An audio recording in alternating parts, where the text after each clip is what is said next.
دیکھیں اس کو، یہاں عام ضابطے کے طور پر مسلمانوں سے ارشاد فرمایا گیا ہے کہ تمہیں اپنے تمام کاموں میں حضور صلی اللہ علیہ وسلم کا طریقہ اختیار کرنا چاہیے۔ گویا حضور صلی اللہ علیہ وسلم سب مسلمانوں کے لیے نمونہ ہیں، جو محض اپنی زندگی میں آپ کو نمونہ بنا کر جس قدر محاسن اپنے اندر پیدا کرے گا، اسی قدر اللہ تعالیٰ اس کے ہاں مقبول، اسی قدر اللہ کے ہاں وہ مقبول ہو سکتا ہے۔ تو یہاں شارٹ بھی بن سکتا ہے کوئی کہ انسان اللہ کے ہاں کس طرح مقبول ہو سکتا ہے۔ تو یہاں آپ کہہ سکتے ہیں کہ جب انسان اپنی زندگی میں اللہ کے رسول صلی اللہ علیہ وسلم کے سیرت طیبہ کو نافذ کرتا ہے، اپنی زندگی رسول اکرم صلی اللہ علیہ وسلم کے طریقہ کار کے مطابق گزارتا ہے، تو وہ اللہ کی بارگاہ میں مقبول ہو سکتا ہے۔ دنیا آخر کی تمام سعادتیں صرف آپ کی ذات کی اتباع اور اطاعت اور تقلید سے وابستہ کر دی گئی ہیں۔ نوٹ کر لیں کہ دنیا اور آخرت کی تمام سعادتیں کس چیز سے وابستہ کر دی گئی ہیں؟ تو جواب کیا ہوگا اس کا؟ آپ صلی اللہ علیہ وسلم کی ذات کی اتباع، اطاعت اور تقلید سے وابستہ کر دی گئی ہیں۔ یہ شارٹ آ سکتے ہیں، متوقع ہے یہ۔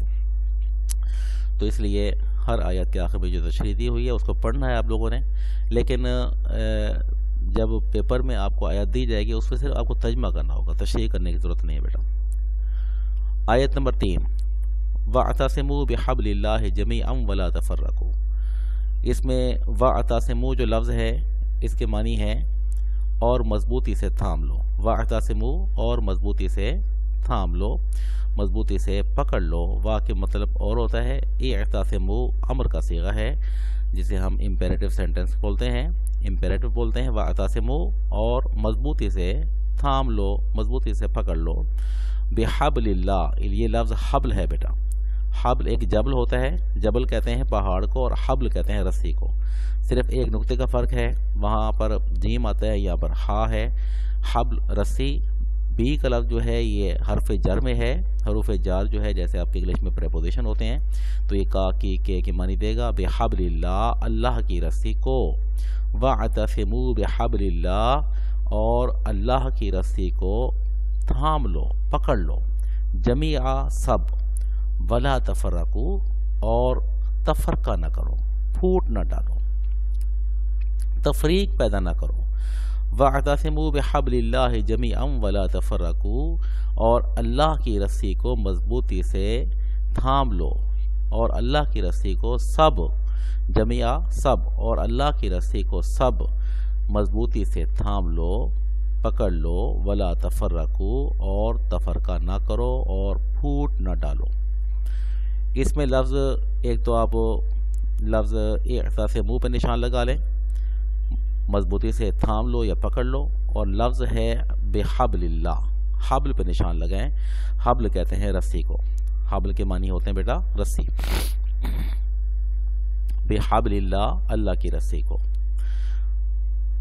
تو یہ آیت بیٹا آپ نے یاد کرنی ہے، اس کا ترجمہ آپ نے اتنا ہی یاد کرنا ہے محاورہ اس میں کہ اور سب اللہ کی رسی کو مضبوطی سے تھام لو اور پھوٹ نہ ڈالو، آپس میں تفرقہ نہ کرو۔ اس کا ترجمہ یاد کریں گے بیٹا آپ۔ اس میں الفاظ جو ہیں ایک اعتصموا ہے، ایک حبل ہے، ان پہ نشان لگا لیں، یہ معروضی کے طور پر آ سکتے ہیں۔ اب تشریح میں دیکھیں ذرا آپ اس کو، اس آیت میں اللہ تعالیٰ کی کتاب کو مضبوطی سے پکڑنے کا حکم دیا گیا ہے۔ اب یہاں جو حبل لفظ ہے رسی ہے اس کے معنی، اور اس رسی سے مراد قرآن مجید ہے۔ کیا ہے؟ قرآن مجید۔ اس رسی سے مراد قرآن مجید ہے۔ اس آیت میں اللہ تعالیٰ کی کتاب کو مضبوطی سے پکڑنے کا حکم دیا گیا، یعنی اس کے احکام پر عمل کرنے کا سب مسلمانوں کو حکم دیا گیا ہے۔ تو شارٹ کویسچن ہوگا یہاں پر کہ حبل اللہ سے کیا مراد ہے؟ تو حبل اللہ سے مراد اللہ کا قرآن ہے، کلام پاک ہے۔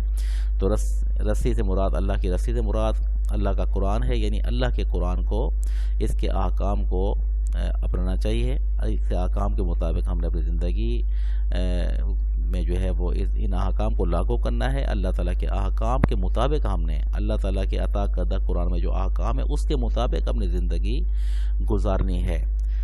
اس کے احکام پر عمل کرنے کا سب مسلمانوں کو حکم دیا گیا ہے، اور مسلمانوں میں تفرقہ بازی وغیرہ سے منع کیا گیا ہے۔ ظاہر ہے کہ مسلمانوں میں تفرقہ اسی وقت پیدا ہوتا ہے جب مسلمان اللہ تعالیٰ کے احکام چھوڑ دیں. تو سوال ہوگا مسلمانوں میں تفرقہ، مسلمانوں میں تفریق، مسلمانوں میں جو پھوٹ ڈلتی ہے اس کا سبب کیا بنتا ہے، کس وقت یہ چیز پیدا ہوتی ہے؟ جواب کیا ہے؟ جب مسلمان اللہ تعالیٰ کے احکام چھوڑ دیں، قرآن کے احکام کو چھوڑ دیں، اور پھر عداوت، خود غرضی، حسد، کینہ اور بغض جیسی برائیاں پیدا ہو کر مسلمانوں کو باہم ایک دوسرے کے خلاف کر دیتی ہے. یہ بیٹا آپ کی آیت نمبر 3 ہے. اس کے بعد آپ نیکسٹ پیج پہ آ جائیں. اور اس کے برعکس اگر مسلمان اللہ تعالیٰ کی کتاب کو اپنا رہبر بنائیں، اس کے احکام پر عمل کریں، تو سب برائیوں کی جگہ محبت، دوستی، اخلاص، مروت، ہمدردی جیسی بلائیاں پیدا ہو سکتی ہیں. نشان لگا لیں گے اگر انسان اللہ تعالیٰ کی کتاب قرآن مجید کو اپنا لے، اس کے مطابق اس کے احکام کے مطابق زندگی گزار کے تفرقہ نہ کرے، تو اس کے اندر کون سی بھلائیاں پیدا ہوں گی؟ محبت ہے، دوستی ہے، اخلاص ہے، مروت ہے، ہمدردی جیسی بھلائیاں پیدا ہوں گی. اس کے بعد بیٹا آیت نمبر آپ کی 4 ہے. یہ بھی سمارٹ سلیبس میں ہے. ان اکرمکم عند اللہ اتقاکم. بے شک، ان کا مطلب کیا ہوتا ہے؟ بے شک. اکرمکم، تم میں سب سے زیادہ عزت والا وہ ہے. ایک لفظ اکرم ہے، ایک کریم ہوتا ہے. یہ کریم کی سپرلیٹو ڈگری ہے. کریم کا مطلب ہوتا ہے عزت والا، اکرم کا مطلب ہوتا ہے سب سے زیادہ عزت والا. ان اکرمکم عند اللہ اتقاکم. بے شک تم میں اللہ کے نزدیک سب سے زیادہ عزت والا وہ ہے جو تم میں سب سے زیادہ پرہیزگار ہے. ان اکرمکم عند اللہ اتقاکم. بے شک تم میں سب سے زیادہ اللہ کے نزدیک، عند اللہ، اللہ کے نزدیک عزت والا، سب سے عزت والا وہ ہے، اتقاکم، جو تم میں سب سے زیادہ پرہیزگار ہے. اب اس آیت میں آپ نشان لگائیں گے اکرمکم، سب سے زیادہ عزت والا، عند اللہ، اللہ کے نزدیک. یہ سورۃ الحجرات کی آیت ہے.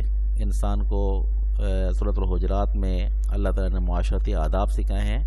کچھ معاشرتی برائیوں کو ذکر بھی ہوا ہے جس سے بچنے کا حکم دیا گیا ہے. تو ان میں جو انسان کے لیے جو انسان کی اللہ تعالیٰ کی بارگاہ میں جو ایک قربت کا معیار رکھا گیا ہے، اور اس میں انسان کی اونچ نیچ کا جو معیار رکھا گیا ہے وہ تقویٰ رکھا گیا ہے. تو یہاں پر اللہ کے نزدیک، بے شک اللہ کے نزدیک تم میں سب سے زیادہ عزت والا وہ ہے جو تم میں سب سے زیادہ پرہیزگار ہے.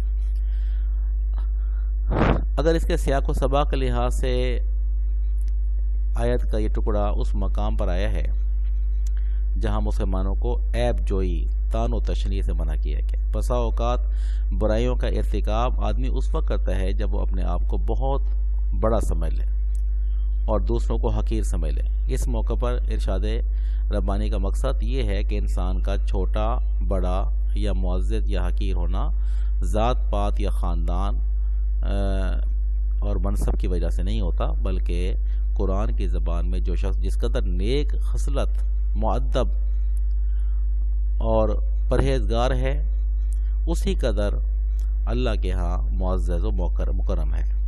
یعنی مطلب یہاں پر ذات پات اور جو نسب ہے انسان کا، اس کی بات نہیں کی گئی، بلکہ ذات پات اور حسب نسب کی بجائے اللہ کے ہاں معزز ترین انسان وہ ہے جو تقویٰ میں سب سے آگے ہے، جس بہت زیادہ پرہیزگار ہے. تو یہاں پر یہ ایک حدیث دی ہوئی ہے، تو یہ حدیث بھی آپ نوٹ کر لیں. سب انسان آدم و حوا کی اولاد ہے. اسی واسطے حضور صلی اللہ علیہ وسلم نے خطبہ حجۃ الوداع کے موقع پر فرمایا تھا، کسی عربی کو کسی اجمی پر اور کسی اجمی کو کسی عربی پر فضیلت نہیں، سرخ کو سیاہ اور سیاہ کو سرخ پر فضیلت نہیں، مگر تقویٰ کے سبب، یعنی سوائے تقویٰ کے. تو بیٹا یہ آپ کی جو آیت ہیں، پہلے 3 آیت ہم نے ڈسکس کی ہیں. آیت نمبر آپ کی ہے 2، 3 اور 4. یہ آپ کے سمارٹ سلیبس میں ہے. انشاءاللہ نیکسٹ آیت جو ہے جو سمارٹ سلیبس میں ہے وہ ہم اگلے لیکچر میں ڈسکس کریں گے. آپ اس کی تیاری کریں بیٹا. السلام علیکم ورحمۃ اللہ.